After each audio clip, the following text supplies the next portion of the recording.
हरियाणा के मुख्यमंत्री मनोहर लाल ने पिछले दिनों हरियाणा किसान कल्याण प्राधिकरण की बैठक के बारे में मीडिया से रूबरू हुए और कई मुद्दों पर अहम जानकारियां दी। उन्होंने कहा कि बारिश से होने वाले जलभराव की निकासी के लिए राज्य सरकार ने पूरे प्रबंध किए हैं, किसी को चिंता करने की जरूरत नहीं है। सीएम ने हर घर तिरंगा अभियान से लेकर जलभराव समेत कई मुद्दों पर जानकारियां दी। रिपोर्ट देखिए।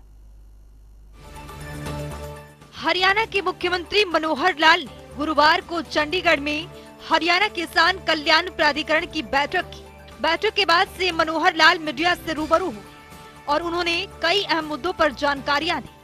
सीएम ने बताया कि राज्य सरकार किसानों के प्रति चिंतित है और किसानों की खेती को लाभप्रद बनाने का हर संभव प्रयास कर रही है।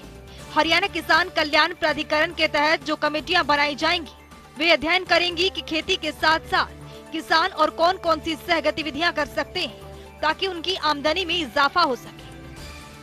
देखिए, किसान कल्याण प्राधिकरण इस नाते से एक नई संस्था हमने पिछले वर्ष बनाई थी और उद्देश्य किसान कल्याण प्राधिकरण का यह है कि किसानों को किस प्रकार से जो आज नई टेक्नोलॉजी के हिसाब से खेती, उनकी मार्केटिंग, क्या क्या फसलों के हिसाब से उनको कैश क्रॉप के नाते से ज़्यादा लाभ हो सकता है, इनकम कैसे बढ़ सकती है, तो इस प्रकार की एक प्राधिकरण की व्यवस्था हमने की थी।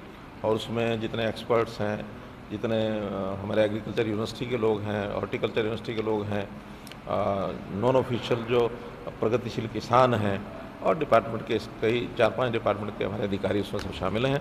खुल करके चर्चा हुई है। उसमें कुछ कमेटियां बनाने का भी आज एक प्रस्ताव पारित किया है कि जैसे सॉइल के नाते से, जैसे क्षारीय पानी जो है उसका उपयोग करना, जैसे और अलग जो एक्टिविटीज़ हैं, जो खेती के साथ जुड़ी एक्टिविटीज़ है, जिससे किसान की आमदन बढ़े, तो ऐसी सारी चीज़ों के लिए अलग अलग कमेटियां बनाने का आज प्रस्ताव किया। अगली बार मीटिंग में वो सब कमेटियां अपनी अपनी कोई ना कोई रिपोर्ट्स लेकर के आएंगी।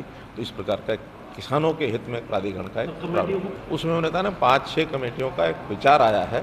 तो 3 महीने के अंदर कमेटियों का गठन होगा, एक एक मीटिंग वो करेंगे।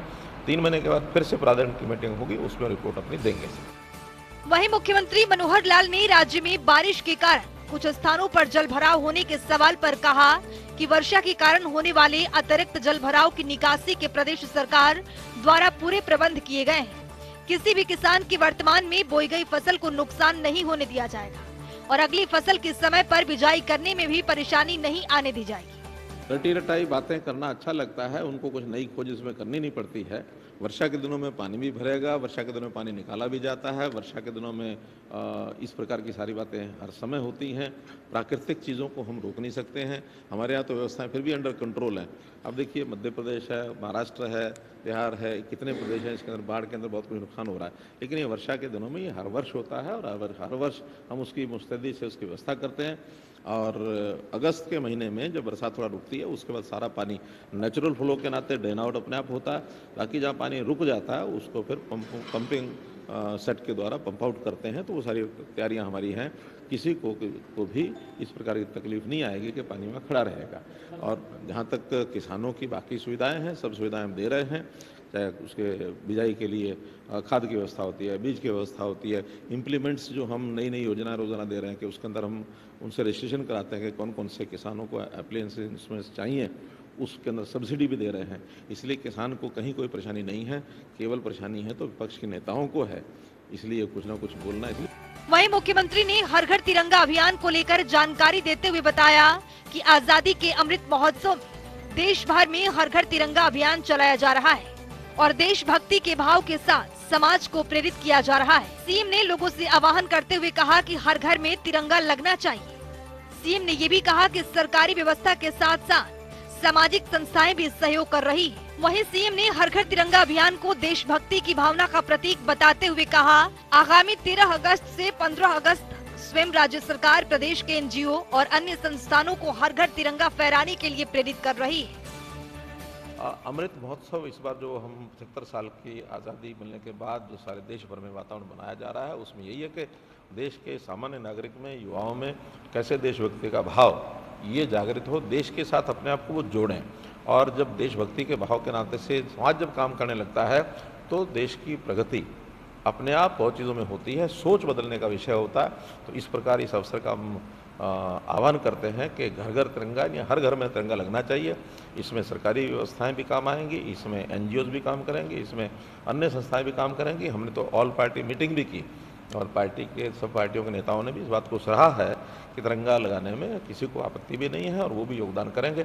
ज़्यादा ज़्यादा लोग अपने घरों पर 13, 14, 15 3 दिन का ये अभियान है, झंडा लगाएं। झंडे उपलब्ध करा दिए गए हैं सब जगह, उसकी जो व्यवस्था बांधने की, डंडे लगाने की, वो भी सब चल रही है और मैं समझता हूँ कि ये सारा अभियान बहुत अच्छे से तरीके से पूरा होगा। वहीं मुख्यमंत्री मनोहर लाल ने बुढ़ापा पेंशन के मामले में विपक्ष द्वारा फैलाए जा रहे भ्रम को दूर करते हुए कहा कि वैसे बुढ़ापा पेंशन के मामले में आर्थिक आधार तो शुरुआत से ही तय किया गया था।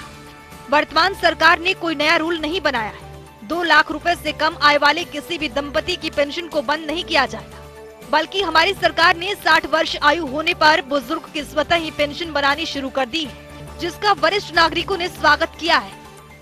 देखिए, हमने इनकम के आधार पर नहीं किया। पहले दिन से जो देवीलाल जी ने जब शुरू किया था तब भी इनकम थी, बाद में लगातार उसमें इनकम की बढ़ोतरी होती रही और इस समय जो इनकम का क्राइटेरिया है 2 लाख रुपया, यानी कपल की, जो बुजुर्ग हैं वो पति पत्नी की दोनों की आय 2 लाख रुपए तक है तो ही उसकी ये बुढ़ापा पेंशन बनती है, इससे ऊपर की नहीं बनती है। लेकिन कुछ लोगों ने जब कभी चेक नहीं किया, कभी उसका कंट्रोल नहीं किया और अच्छी इनकम के ऐसे जो लोग हैं उनकी भी बुढ़ापा पेंशन बना दी गई है। नई पेंशन अगर बनानी है तो आखिर बजट के अंदर ही सारा कुछ रखना पड़ेगा। जो पात्र नहीं हैं उनको पेंशन न मिले, पात्र जो हैं उनको पेंशन मिले और चाहे बुढ़ापा पेंशन है या कोई और सुविधाएं हैं, जो भी उसके पात्र लोग हैं, गरीबी रेखा के नीचे के जो लोग हैं, चाहे राशन की बात है, चाहे अन्य फीस माफी की बात। मुख्यमंत्री ने बीपीएल राशन कार्ड के बारे में पूछे गए सवाल पर स्पष्ट किया कि बीपीएल से जीवन यापन करने वाले किसी भी व्यक्ति का राशन कार्ड नहीं काटा जा रहा है। ऐसे ही राशन कार्ड है, राशन कार्ड भी जो बीपीएल के लोग हैं उन्हीं के राशन कार्ड ऑटोमेटिक बनने लग गए हैं। जो बीपीएल के नहीं हैं उन्होंने अगर गलती से बनवा रखे हैं तो उनके वो कटेंगे ही। आखिर एक न्याय की व्यवस्था है तो न्याय सबको ही इसका पालन करना चाहिए। कोई भी व्यक्ति सरकार से लाभ जो पात्र नहीं है वो नहीं उठाना चाहिए, ऐसी मेरी उनसे अपील भी है। वहीं मुख्यमंत्री मनोहर लाल ने राय स्कूल से 2 बच्चों की गुमशुदगी के मामले में जानकारी देते हुए बताया कि दोनों बच्चे सुरक्षित हैं और वे जयपुर में मिल गए हैं।